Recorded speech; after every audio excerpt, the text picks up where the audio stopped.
গণভোটের প্রশ্নটা কিন্তু শুরুতে আসেনি, শুরুতে এসেছিল কিন্তু সংস্কারের প্রশ্ন। সংস্কার আগে সংস্কার পরে ভোট।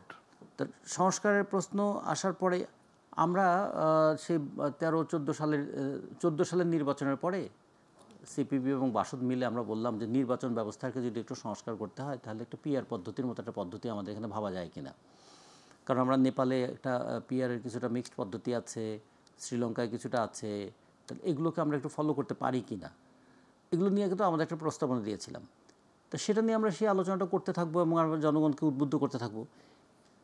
যারা এই কথার মধ্যে কখনো নাই, হঠাৎ করে দেখা গেল যে তারা আবার পিআর ছাড়া নির্বাচন হবেই না, এরকম একটা জায়গায় দাঁড়িয়ে রেজিস্ট্যান্স শো করলো। হ্যাঁ, তো এই জন্য হয় কি, আকস্মিক দাবিগুলো আমাদের মধ্যে কিন্তু সন্দেহ তৈরি করে।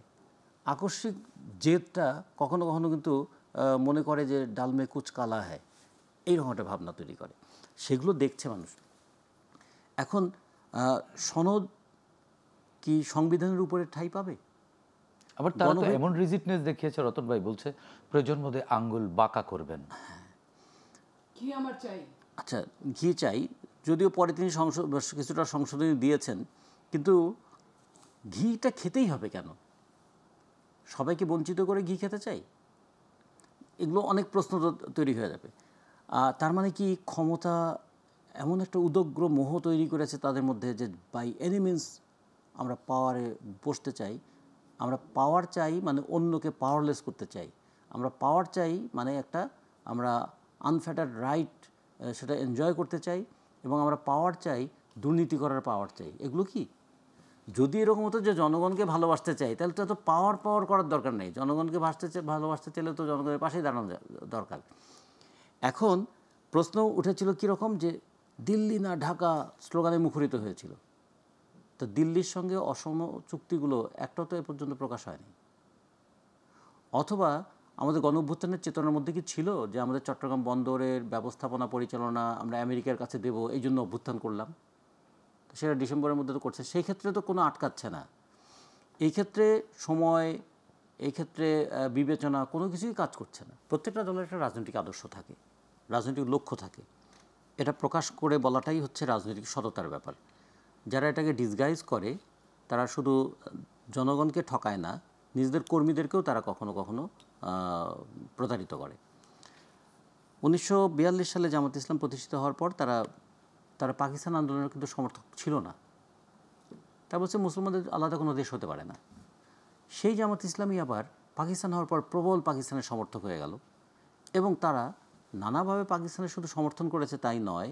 71 সালে আমরা যখন মুক্তিযুদ্ধের পক্ষে আমরা লড়ছি, 71 সালের 17ই সেপ্টেম্বর যে মন্ত্রিসভা গঠিত হয়েছিল, সেই মন্ত্রিসভায় জামাত ইসলাম 2 জন মন্ত্রী ছিলেন।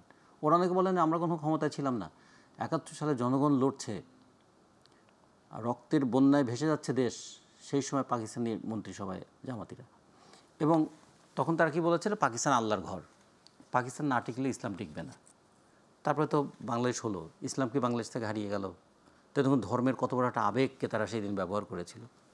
তারপরে জনগণের কাছে পাকিস্তানি সেনাবাহিনী পরাজিত হয়েছে, সাথে সাথে জামাত ইসলামও যে পরাজিত হলো, ওই 54 বছরের যে পরাজয়ের বেদনাটাই বোধহয় এটা বলেছেন তিনি। আমার ধারণা যে ওই বেদনাটা তারা ভোলেনি। কিন্তু এতদিন তাহলে বাংলাদেশ জামাত ইসলাম বলছে কেন?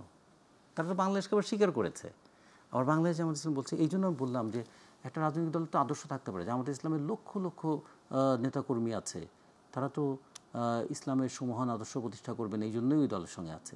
কিন্তু তাদের নেতারা দেখুন তো, নেতারা কখন এক একবার এক এক রকম কথা বলছে।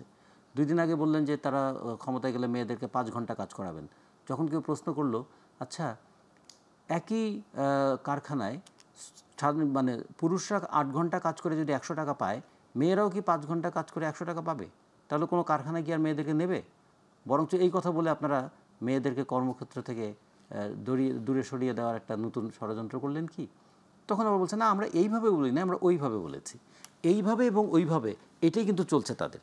তা আমরা এই জন্য বলতে চাই যে রাজনীতি হচ্ছে এমন একটা জায়গা যেখানে যুক্তি হয়, তর্ক হয়। যে আমি যে কথাটা বলছি, নিশ্চয়ই আমারই কথারই একটা পাল্টা কথা আরেকজন বলতে পারবে, যুক্তি থাকবে, এই যুক্তি তর্ক থাকবে। কিন্তু যখনই সামনে ধর্ম এসে যায়, তখন নাকি যুক্তি তর্ক করাটা অসম্ভব হয়ে যায়। কারণ ধর্মীয় আবেগ, ধর্মীয় বিশ্বাস, ধর্মের প্রতি ভালোবাসা, এগুলোর কারণে মানুষ তখন কোনো সমালোচনায় আর সহ্য করতে চায় না।